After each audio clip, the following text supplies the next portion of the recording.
Now listen carefully and answer questions 1 to 4. Hi, Hardeep. Is now a good time for us to plan that computer programming lesson we've been assigned? Hey, Dawn. I was just thinking about that, actually. Yes, let's get it out of the way now, shall we? I've got the instructions here.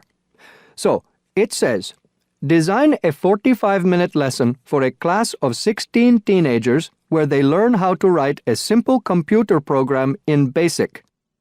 Now, I know, of course, that BASIC is the computer language people used to use back in the 1980s when they wrote programs on microcomputers, but I'm not sure I feel very comfortable teaching anyone about it. Well, I did a bit of research yesterday and found out quite a few things, so I think we'll be okay. Great. So, what do you have in mind? Well, I think we should presume that none of the kids will know anything about BASIC. So why don't we start with a short multiple-choice quiz? It could focus on things like what BASIC is, what the letters stand for, when people used it, things like that. That sounds good. I guess it shouldn't take long. Just the first 5 minutes of the lesson, something like that. I don't think we should make the students do it on their own, though. That'd make it too much like a test. Shall we let them do it in twos so they can discuss their choices? Yes, good idea. Then we'll go through the answers with them as a whole group. Good. What next? Well, I've had an idea for the program they could write. I'll tell you about that in a minute. I think the key thing is, though, that before they actually sit at their computers, and I think we should presume that they're doing this lesson in a computer room, they make a flow chart of what they want the program to do. That's usually the best way to start writing a program. This flow chart will show all the different stages of the computer program, right? Exactly. It's probably best if the teacher stands at the board and everyone works on that together. Yes, otherwise they'll all come up with different flow charts and it'll get confusing. Precisely. I imagine making the flow chart will take about 15 to 20 minutes. Then they use that to write their computer program.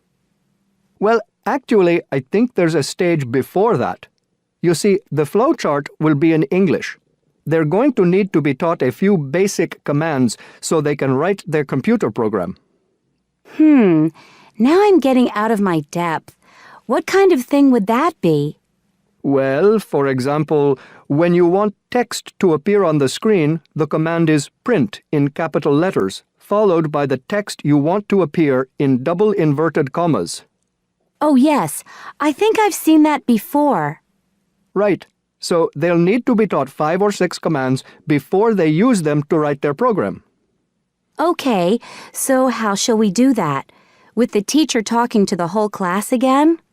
Well, we could, but it might be more fun to make it more like a competition, where there are a few teams competing against each other. Each team has maybe 4 or 5 people in it, and they have to do some kind of matching task. You know, they match the command print with to make text appear on the screen, something like that. That sounds good. Teenagers love competing with each other. Exactly. And then, for the final part of the lesson, they use their flowchart and the commands they've learned to produce the program. Let's presume, shall we, that there are 8 computers in the room, so that's 2 students for each computer. That sounds reasonable. So, tell me more about your idea for the computer program they're going to write. Now listen and answer questions 5 to 10. Okay, so it's a very simple program. I've actually written it down here so we can go through it together. Okay, so the first line says 10 CLS. What on earth does that mean? Well, every line of a basic computer program starts with a number. They usually go up in tens, so the first line is 10, the second 20, and so on. And CLS is the command we use in BASIC to clear the screen. Oh, I see. So that's just telling the computer to start with a blank screen. Exactly. Then we move on to the next line. So this one says 20, print, Guess a number between 1 and 10.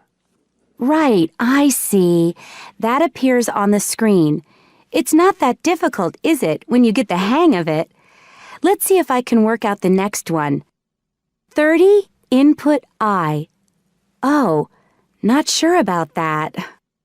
Well, all that's saying is that the person playing types in a number. Input is the basic command for type in, and I just means any number you like. Oh, okay. Then what happens next depends on what the number is. So we've got 40 if I is less than 1, or if I is greater than 10. Then print. Bad choice. Right, so if they type, say, 0 or 11, that appears on the screen. Exactly. And then this next line takes them back to where it asks them to type in a number between 1 and 10.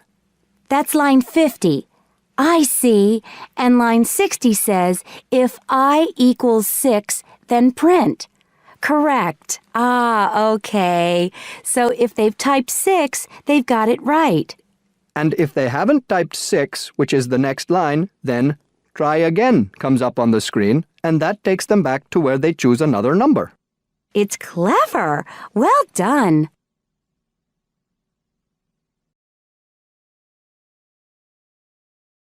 Now, listen carefully and answer questions 11 to 17.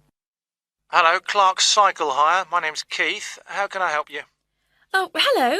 I saw your ad in the local paper, and as I'm thinking of doing some cycling, I'm wondering what kinds of bike you have and what your prices are like. Well, we hire out two main types of machine, touring and mountain bikes. Are you likely to be riding off-road, do you think? No, I'll probably be sticking to roads and country lanes, so a touring bike would be best, I think. Right, well, the rate will be £50 for a week or £14 per day. So it's a lot cheaper to rent by the week. Yes, definitely. Though it's important to bring the bike back on time. Otherwise, I'm afraid we have to charge a late return fee. And how much is that? For each additional hour, it's £1.25.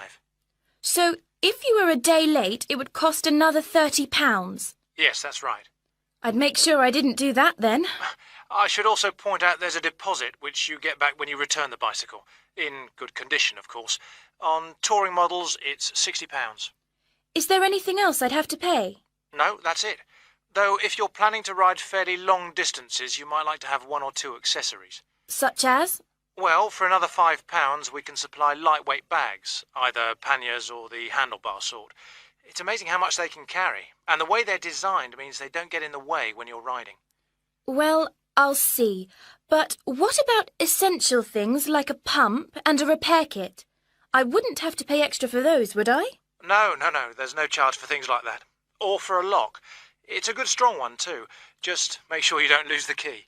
That reminds me, what about insurance? What happens if someone steals the bike, in spite of the wonderful lock? Didn't I mention that? Oh, I should have told you that's included in the rental too. And it covers everything, does it? It covers you against theft of the bike, yes, as long as it's securely locked at the time. You'd have to pay part of any individual claim, though. How much? If the bike was stolen and not recovered, you'd be liable for the first £100. So, if I do go ahead and rent one, how do I pay? By cheque or would it have to be cash? Neither, I'm afraid. We can only accept credit card bookings.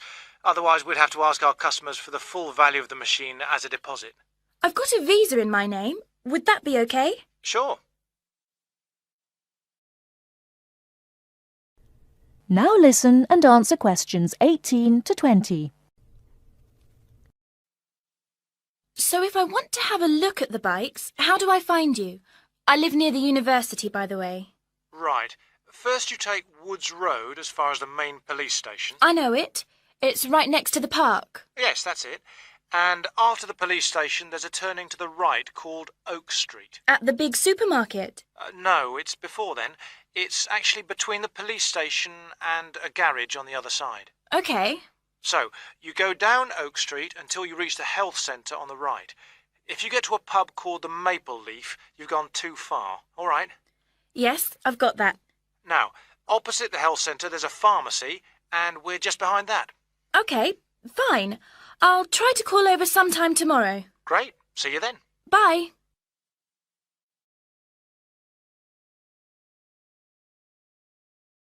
Now listen carefully and answer questions 21 to 26.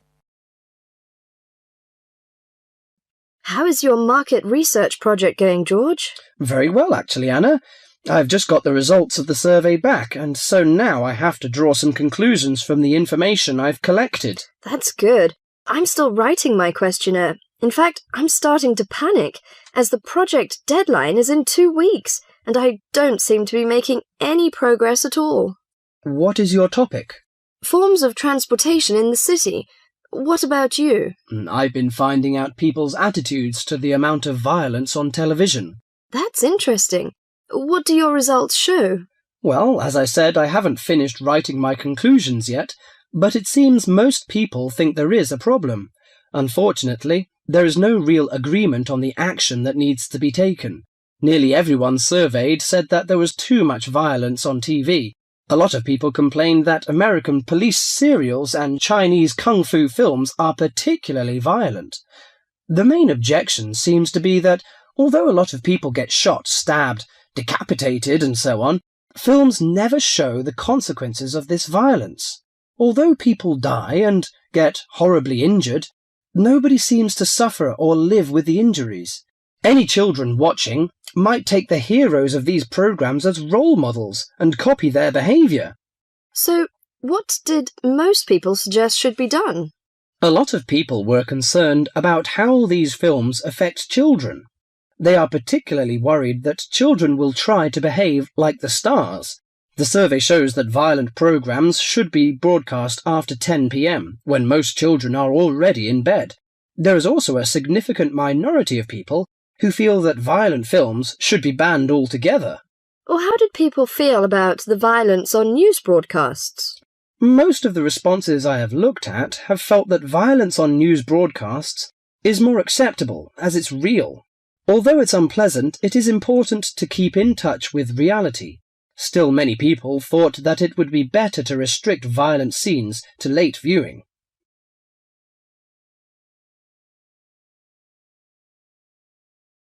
Now listen and answer questions 27 to 30. Your survey sounds very good. How many people filled it in? I gave out 120 and I got 70 back. That's a very high rate of return. Who did you give your questionnaires to? I gave a copy to every student in my hall of residence and a few to friends from other colleges. Don't you think that this will influence your results? How do you mean? The people in your hall of residence are all about the same age. They're all students and from similar backgrounds. Therefore, it is likely that they will have similar opinions. Your results represent student opinion, not public opinion. So how are you going to do your research? Well, I'm going to interview my respondents in the shopping mall. What I'll do is ask people if they have 5 minutes to spare to answer a few questions. If they agree, I will ask them some multiple-choice questions and tick off their answers on my sheet. Isn't it very difficult to ask meaningful questions using multiple choice? Yes, it is. The secret to writing a successful survey is to write simple multiple-choice questions that target the information you're looking for. There. It's better to write a lot of short, specific questions than longer general ones. So that's why it is taking you so long to write. Yeah, but I hope I'll be ready to start interviewing at the weekend. You will hear part of a lecture about architecture. You have 30 seconds to look at questions 31 to 36.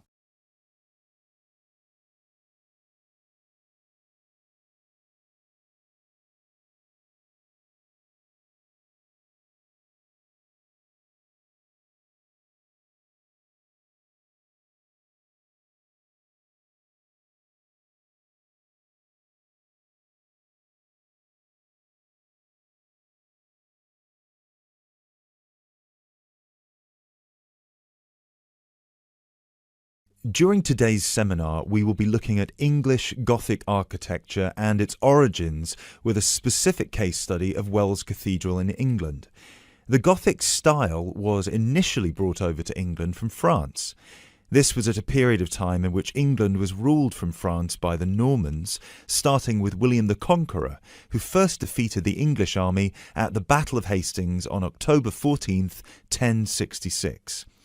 After 1072, when some smaller rebellions in northern England had been defeated, the Normans gained complete control of the English monarchy, which they controlled until 1154. The peace that ensued in England had a large impact on many aspects of daily life. Thousands of French words entered the English language for the first time, such as beef, fruit, city, and hour. French ideas and styles, like Gothic, also began to flow across the Channel to England too, examples of which can still be seen in the architecture of many listed buildings. A listed building is one that is protected from alteration or demolition because of its historical or stylistic importance. One such building is Wells Cathedral. Construction on Wells Cathedral began in 1175, at a time when Gothic architecture as a style was in its infancy. As a result, it is one of the first entirely Gothic buildings ever constructed. From the first designs to the date it was completed in 1490, Gothic architecture flourished in England. Therefore, later additions to the building were still influenced by this Gothic style, rather than by later architectural styles such as Tudor architecture. Older cathedrals in England would have initially been influenced by Romanesque architecture, alternatively known as Norman architecture in England. As the former name suggests, Romanesque was a building style based on the skills passed on to various areas of Europe by the Romans. When the Western Roman Empire collapsed in the 5th century, these methods were retained by Rome's former colonies and developed further. One such Roman gift to the Romanesque architects was the round arch, also known as the true arch. The Romans perfected this style by using wedge-shaped stones called voussoirs, which created pressure that held the structure together at the top. Cathedrals in England, such as the ones in Ely and Canterbury, were started before the arrival of Gothic architecture. Even though parts of those two cathedrals, which were constructed later, are in the Gothic style, other sections predating the arrival of Gothic architecture are Romanesque. The result is known as eclectic, because the building is constructed using more than one style. All of these cathedrals belong to a group known as the medieval cathedrals of England. There are 26 different buildings that belong to this group in total, all of which were constructed or added to during a 500-year period from 1040 to 1540.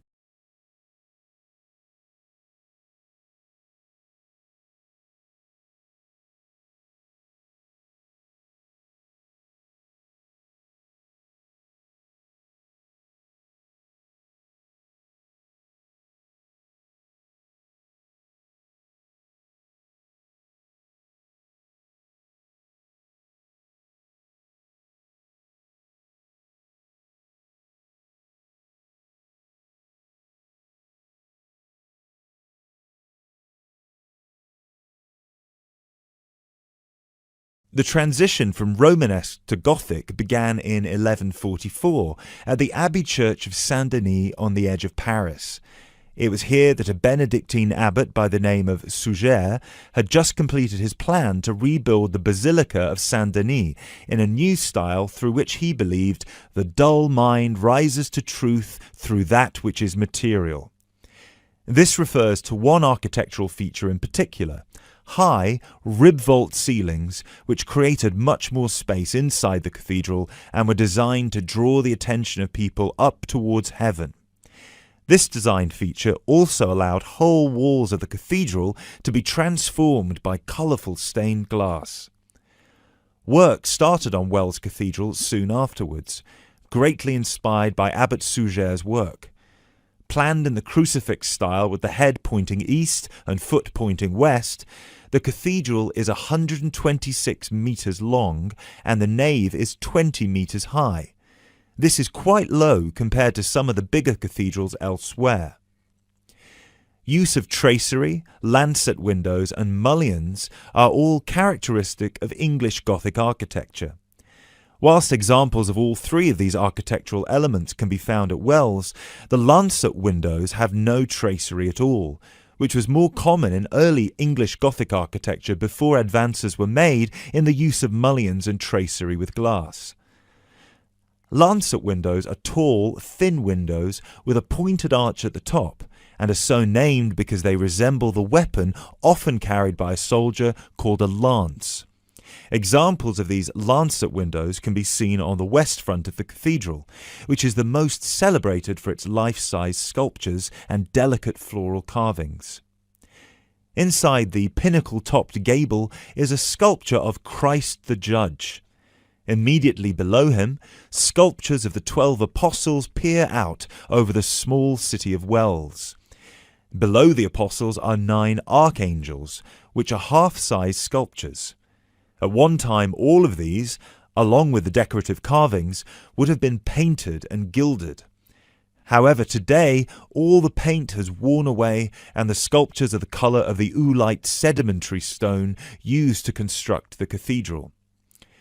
It is remarkable to think that more than 800 years ago, such magnificent buildings were created without the use of large cranes and modern technology.